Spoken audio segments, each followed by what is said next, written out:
Did you know that the quietest moment of your day might also be the most powerful? It's that small, silent space between sleep and the first demands of the world. For many of us, that moment is immediately filled with a mental checklist, the emails to answer, the meetings to attend, the family to care for. The noise begins before our feet even touch the floor. We're told to hustle, to optimize, to conquer the day. We listen to motivational speeches that tell us to be warriors, to build fortresses, and to arm ourselves for battle. But what if the secret to an unshakable day isn't found in building higher walls, but in tending to a quieter garden within? What if true strength isn't about fighting the world, but about making peace with ourselves first? The truth is, many of us are tired of the battle. We are overloaded with advice that, while well-intentioned, can sometimes feel like just another thing we're failing at. So today, we're going to do something different. We're not going to add more to your to-do list. Instead, we're going to explore 5 quiet, gentle promises you can make to yourself each morning. These aren't grand declarations, but small, deliberate anchors for your mind. And they aren't just comforting ideas, they are grounded in the gentle science of how our brains actually find calm and build resilience. Let's begin this journey not by preparing for a storm, but by learning how to be the calm in the middle of it. Our first promise is perhaps the most profound, because it touches the one thing that has the power to define our present, our past. The promise is this: I will be kind to the person I was yesterday. Notice the gentleness in that phrase. It's not a command to forget your past or a declaration that you are not your mistakes. So many of us wake up carrying the weight of yesterday's failures, the impatient word we spoke, the deadline we missed, the workout we skipped. We treat our past self like an enemy, a stranger who made poor choices, and we spend our present energy trying to outrun them. But what if that person wasn't an enemy? What if they were just doing the best they could with the knowledge and strength they had at that moment? There's a growing field of psychological research, led by pioneers like Dr. Kristin Neff, that explores this very idea. It's called self-compassion. The research consistently shows that treating yourself with the same kindness you would offer a good friend is far more effective for building resilience than harsh self-criticism. Self-esteem asks, "Am I good enough?" and often relies on comparing ourselves to others. But self-compassion asks a much quieter question: how can I care for myself in this moment of struggle? Think of it this way. Imagine you're teaching a child to ride a bicycle. When they fall, do you scold them for their lack of balance? Or do you help them up, check for scrapes, and gently encourage them to try again? We all know the answer. Yet, when we ourselves stumble, we often choose the scolding. This first promise is your chance to change that internal dialogue. It's not about erasing your past, but about making peace with it. When you wake up and the memory of a past mistake surfaces, simply acknowledge it and whisper to that version of you, "It's okay. You learned. We can move forward now." This isn't a sign of weakness, it is the very definition of inner strength.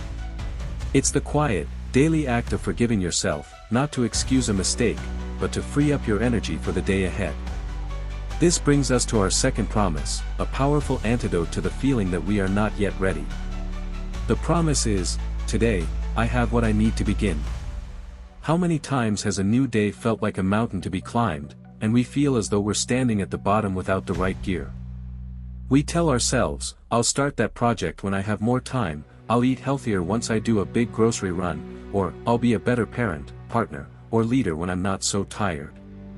We live in a state of perpetual preparation, waiting for the perfect conditions, the perfect tools, or the perfect version of ourselves to arrive.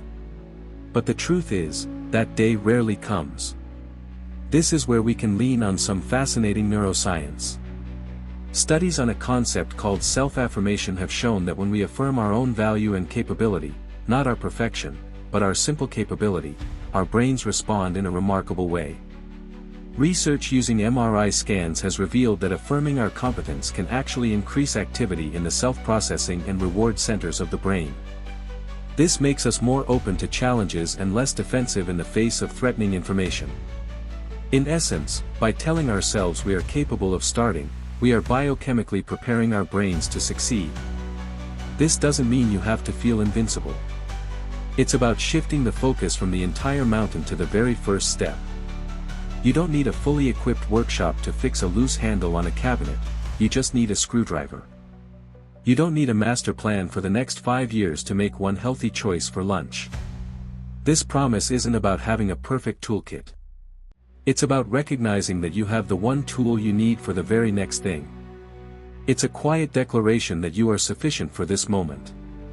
Your experience, your breath, your current level of energy, that is enough to begin. It gently releases you from the pressure of perfection and gives you the permission to simply start, right where you are. And often, that single, imperfect start is all we need to build momentum for the entire day. Our third promise is a quiet rebellion against the modern cult of busyness. It's a commitment to navigate our day with intention, not just urgency. The promise is, I will choose purpose over pressure. We live in a world that often measures our worth by our output. The fuller the calendar, the more important we must be. We wear burnout like a badge of honor and feel a subtle guilt when we rest. This external pressure is a relentless thief of joy. It pushes us to chase deadlines, to say yes to things that drain our soul, and to live in a reactive state, constantly putting out fires. Under pressure, our creativity withers, our connections feel transactional, and our inner voice becomes a whisper we can no longer hear. But purpose is a different kind of energy. It's a quiet, internal compass. It doesn't scream for attention, it gently guides. And science is beginning to understand its profound impact. A wealth of research, much of it catalogued in medical databases like PubMed, has identified a strong sense of purpose in life as a key psychological pillar of resilience. Having a purpose doesn't just make you feel good, it's been linked to better emotional recovery from negative events and a greater ability to withstand stress. So, how do we apply this? Purpose doesn't have to be some grand, world-changing mission. It can be found in the smallest of actions when we connect them to our why. Pressure asks, what do I have to do next? Purpose asks, why does this matter? Before you answer that next email, you can pause and ask, am I responding to serve, or am I responding to clear an inbox? Before you commit to a new project, you can ask, does this align with my core values, or am I just trying to please someone? This simple shift transforms your day from a series of obligations into a sequence of meaningful choices. Doing less, but with more meaning, is not laziness, it is wisdom. It's the difference between being a ship tossed about by the waves and a ship with a rudder, steadily steering toward a chosen destination. Today, we will focus on the why. Our fourth promise is a simple, practical tool for pulling ourselves out of the two places where anxiety thrives, the past and the future.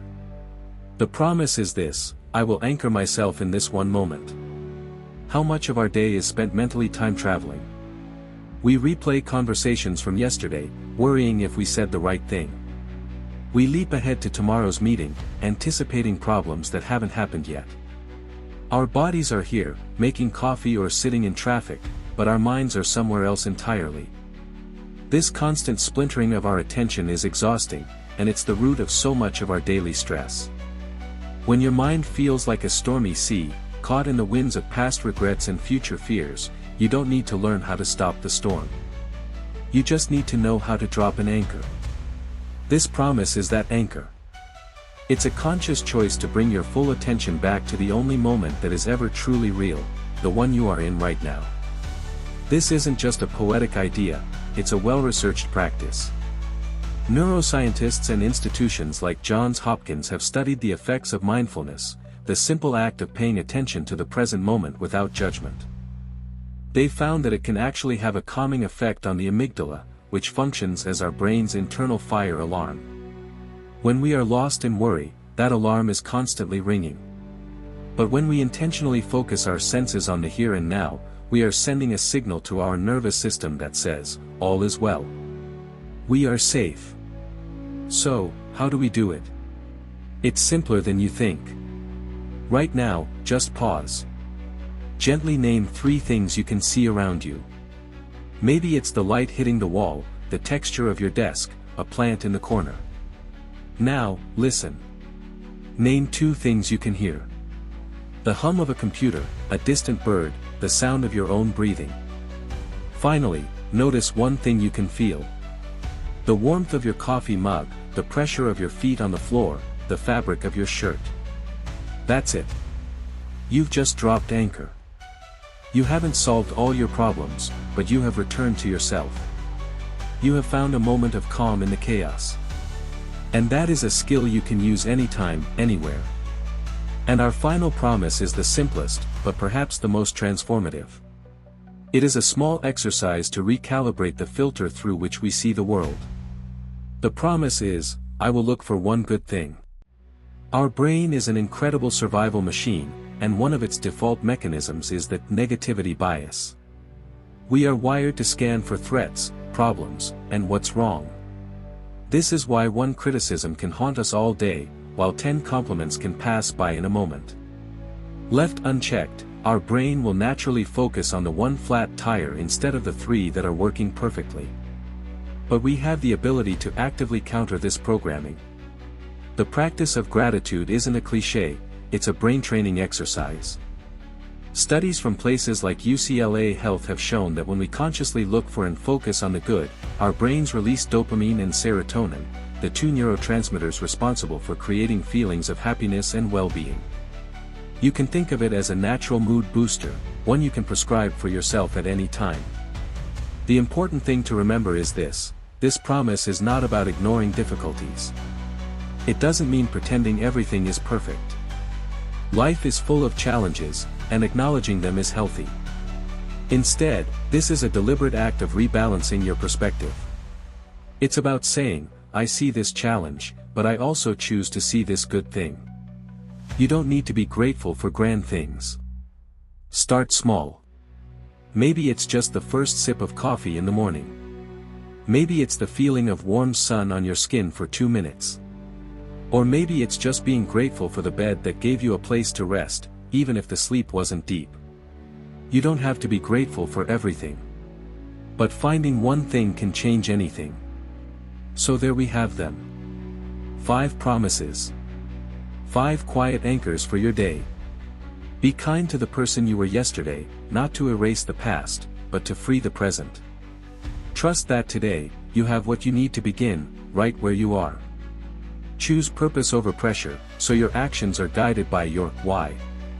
Anchor your mind in this moment, the only place peace truly exists. And finally, look for 1 good thing, that small act that can rebalance your entire perspective. You see, none of these promises require you to become someone else. They don't demand more energy, more time, or more discipline. They simply invite you to return to yourself, with kindness and gentle awareness. The big shifts in our lives rarely come from a dramatic overhaul. They usually come from small, consistent adjustments made every day. Like a great ship that changes course not with 1 sudden turn of the wheel, but by holding the rudder just 1 degree off-center over a long period of time. These promises are that 1 degree adjustment. And if one of these promises spoke to you today, if one of them resonated in your mind, I would be so grateful if you shared it in the comments below. Let us know which promise landed for you. Your story, your resonance, might just be the anchor someone else needs to find.